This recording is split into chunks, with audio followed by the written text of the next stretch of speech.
For for the first part of our final project, I'll be discussing the top 3 animation techniques for me. For the first one, I have chosen limited animation. When we hear of animated films, the first thing that would come to mind would be Disney and tons and tons and tons of drawings. That's because most of Disney's classical animated full-length movies were mostly animations where they have every drawing of an animation be distinctly different, or there is no cycling or images rather. They played back at about 24 frames per second, so you can just imagine the number of drawings there would be for every hour of an animated film. Unfortunately, not all studios, especially not those who does regular TV broadcast, has the luxury of money, time, and manpower as Disney. Thus, the device of limited animation. History had it that when theatrical cartoons were about to die, William Hanna and Joseph Barbera resuscitated it with limited animation. In 1957, Bill Hanna and Joe Barbera were veteran cartoon directors with over 40 years of experience between them. These two men had created a cartoon cat and mouse team, Tom and Jerry. They had won 7 Oscars with Tom and Jerry, more than anybody else in cartoon history. In the mid-50s, however, none of that mattered anymore. Television arrived. The theatrical market for cartoons had dried up.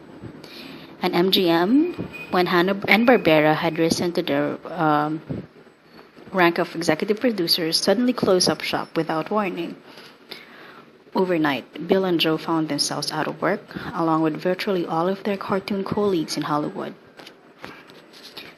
They started a studio and figured out a way to make cartoons viable for weekly television during a time when full animation 7-minute cartoon clips that they used to make cost about more than 60 grand and 6 months to make.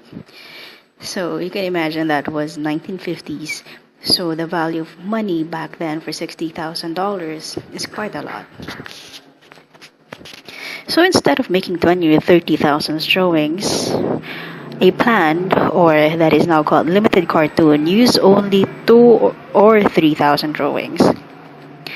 Now, Hanna and Barbera had to make this planned approach work for them on actual cartoons. They adopted the minimalist cartoon style, which was becoming popular at the time, with its simple lines and suggested backgrounds, and turned it to their advantage. They made backgrounds that could be used in multiple scenes, like cloud formations that work whether the cartoon was going up, down, or sideways, characters with muzzles, so only their mouths had to be animated, characters that blink a lot to enhance the illusion of motion. And with Tom and Jerry, they had to work with the same characters over and over, dreaming up different cat and mouse gags each time. Now, these men in their late 40s responded to the challenge of their careers by bringing out an avalanche of vivid, hilarious new cartoon stars and stories. After the success of the series of Tom and Jerry, the Hanna-Barbera production brought to life the highlights of our childhood: Pixie and Dixie, Huckleberry Hound, Yogi Bear, Top Cat, Magilla Gorilla, Snagglepuss, Scooby-Doo, The Jetsons, Johnny Quest, Space Ghost, and the list can go on. So, Japanese animators like that of Hanna-Barbera Tandem also did not have much. Thus, animes that we had grown to love are also fruits of limited animation. The following are some definitive techniques for limited animation as outlined under tafogo.com. First technique, 3-frame shooting. Full animated features 12 to 18 unique images per second. The result is smooth, fluid, lifelike motion. Limited animation, however, uses significantly fewer frames. On average, anime studios employ 8 images per second, but fewer frames can be used. Motion production staff got away with only 1,500 to 1,800 drawings per 25-minute episode. That's a whole lot less. The same program length done in full animation would require around 10 times that, or 18,000 drawings. Although less fluid, animate maintain the illusion of motion. 3-frame shooting cut production cost and time and became an anime standard. Second technique, stop images.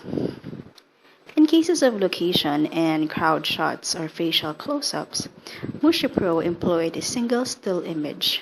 By blocking or obscuring a character's mouth, animators even utilize stop images in scenes where characters speak. When cast among the rhythm of other shots accompanied by music, sound effects, or narration, the image's stillness goes unnoticed. Third technique, full cells. When a character or object crosses the frame at a fixed distance, animators found redrawing or fully animating the image redundant. Instead, animators move the single animation cell across the background. One cell does the work of many, saving time and money. Although the character or object appears to move, it is a still image. Once again, animators create motion despite a lack of true fluid animation. Number 4, or technique 4, repetition. The technique of repetition relies on the reuse of cells or animated sequences within a single sequence. For example, a running character may reuse the same running cell several times while the background scrolls to create the illusion. Technique number 5, sectioning. In sectioning, parts of a shot are animated while others are stop images. In the picture, Astro Boy's body is a single fixed cell. His arm is a separate image that the animators manipulate to create motion. Technique number 6, cell banking. Cell banking involves reusing the same animation cells and therefore same animated sequence. For example, a single Astro Boy flying sequence might be reused throughout the series production. When cell bank sequences are viewed in succession, the trick becomes obvious. But disguising their reuse with rhythm or different backgrounds creates the illusion of original movement despite repeated viewings. Number 7, lip syncing. Through lip syncing, mouth cells are animated over a static face. Audiences focus on the mouth and dialogue while ignoring the still image. Short shot length and rhythm hide the fact that only the mouth moves. Just as face cells could be banked and reused, animators use these mouth animations again and again as well. Technique 8, short shots and editing rhythm. This technique don't give audiences time to realize images lack animation. Quick cuts create rhythm and hide static images, creating the illusion of animation. Technique 9, special effects layers or cells placed over a still image to create an on-screen effect without full animation. Beads of sweat dripping down a character's face, tears, rain, the sparkle of an eye, and pulse of a vein all create the illusion of animation. Effects appear and move as a full cell, or like, for example, a sweat rolling down a face, or in repetition. The 10th technique, camera techniques also fake movement. Pulling away, zooming in, panning across a shot, or fading in or out create the sensation of movement without actual animation. Animators couple the shots with narrative or other sounds to further distract viewers and complete the illusion.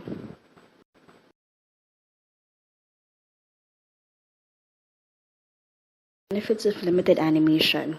As we already have mentioned earlier, limited animation addressed the issue of cost effectiveness. Now, while full animation can be beautiful and breathtaking, limited animation thrills viewers with stylized editing, bold still shots, cool poses, and dramatic effects. Now, as Thomas Lemaire explains, as limited animation de-emphasizes full animation of characters, they increasingly stress character design, and the degree of detail and the density of information became as important as line, implied depth, and implied mass. Limited animation tends towards the production of soulful bodies, that is, bodies where spiritual, emotional, or psychological qualities appear inscribed on the surface. Limited animation's inherent style created striking, recognizable, and stylized imagery. Anime series recreated manga in ways live action and full animated production did not. And so, limited animation's limits became the style's greatest strength. Now, let's go to a second kind of animation that honestly I'm just very new to, or I just came to be familiar with the movie Lego Movie.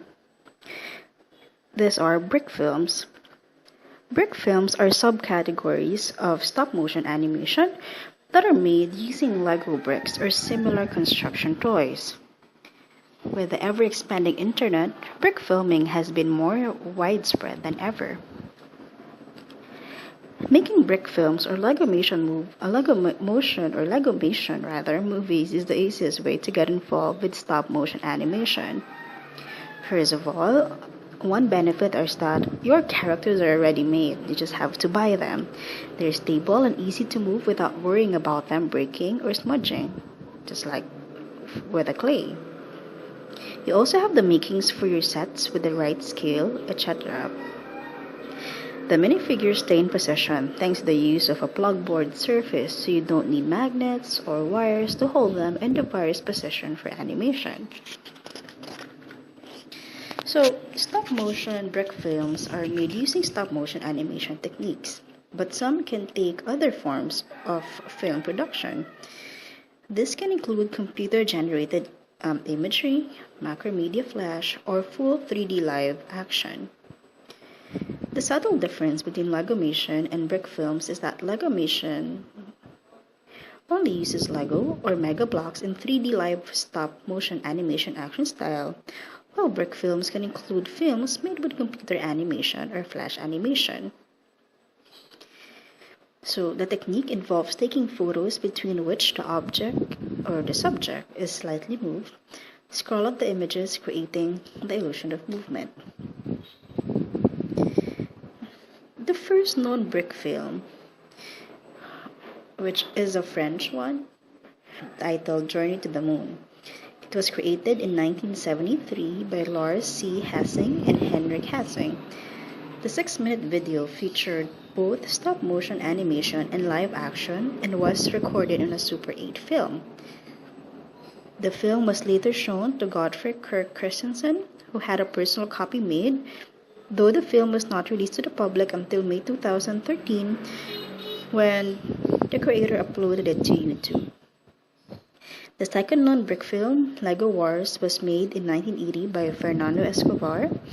The 3-minute 8mm film was not released until again its creator uploaded it to YouTube on April 2, 2007. In 1985 and 1989, it was entitled Magic Portal, directed by Lindsay Flay. At the time, he was studying arts in Perth, Australia. So this movie participated in some local festivals and did not, however, it did not again come to public consciousness until the internet and YouTube became popular. It was not until early 2000s when notoriety climbed and began to inspire more amateur animators. So without getting a little rundown on my most beloved animation technique, and probably the most beloved animation technique of our generation, it's a combination of live action and animation. I mean, I'm going to guess that you got to love anything from Space Jam, Harry Potter, Lord of the Rings, or Game of Thrones. Despite looking very advanced, this style or technique apparently was older than Disney's traditional animations.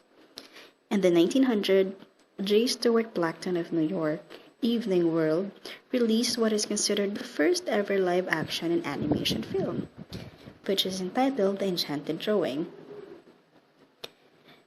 As you would see in the clip, Blackton draws a bottle of wine in a glass and it takes right off the easel and into his hands. Take note that this is already 116 years old worth of clip.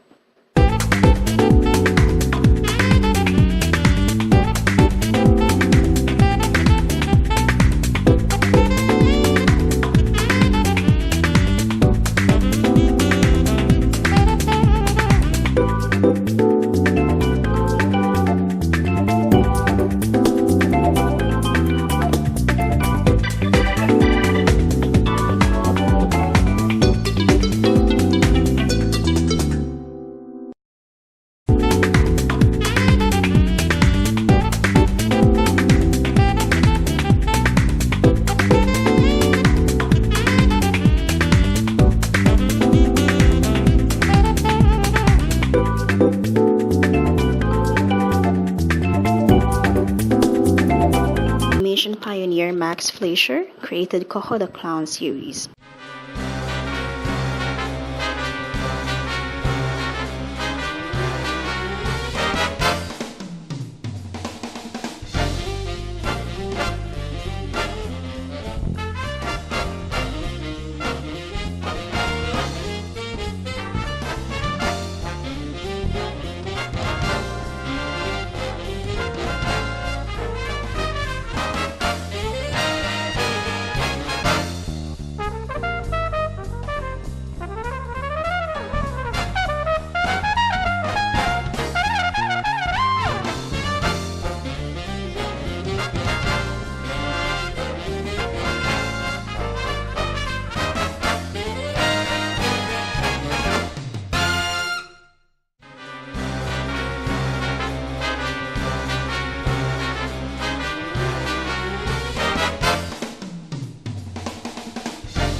Disney actually dipped its fingers in the genre a little later, towards the latter part of the first quarter of the century, with its Alice comedies, with the star of its live-action Alice in Wonderland. In the 1940s, when the talkies started, some of the movie's most memorable moments came from the genre of live-action animation. Perhaps the most famous of all live-action animation film was Who Framed Roger Rabbit, which was released in 1988 by Disney and Steven Spielberg's Amblin Entertainment. This groundbreaking film utilized vastly improved special effects to thread live action and animation like never before. Now, there have been a lot of great live action and animation films in the years since 1994.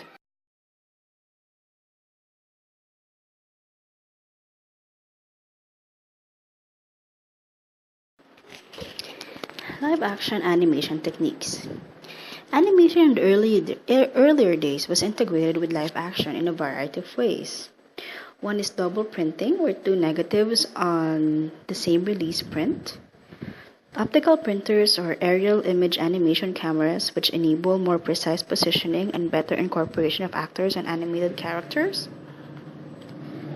So, for optical printers or aerial image, one example was the penguin sequence in Mary Poppins, where they filmed the live action part first, having the actors sitting in front of a painted background. Then the penguins were added using cell overlay, which was then reshot. All the other movies that had live action incorporated in animation followed Who Framed Roger Rabbit, but have not been able to achieve similar success stories. But still, with upgraded technology and features and softwares now available, along with the usage of 2D and 3D animations, it makes the movie or the TV series, just like Game of Thrones, more realistic. More modern films like Avatar, Harry Potter, and Game of Thrones, and The Lord of the Rings use advanced techniques in green screen and compositing technology, which have made this process much easier in the right hands. In the case of Who Framed Roger Rabbit, Bob Hoskins would be playing his scenes to a prop rabbit or a tennis ball on a stick to ensure consistent eye levels. The animators would then go in and animate over the live action plates, and the final image is rendered, shaded, and composited in computer. So, our more modern live action animations such as Harry Potter, Game of Thrones, both by the way involves animating dragons, are more CGI than anything else today. CGI animations are placed over the live action scenes. He will show in this clip how Daenerys strokes something that looked like a mop, then later on masked by real-looking CGI animation. There, that concludes the final part of my first project.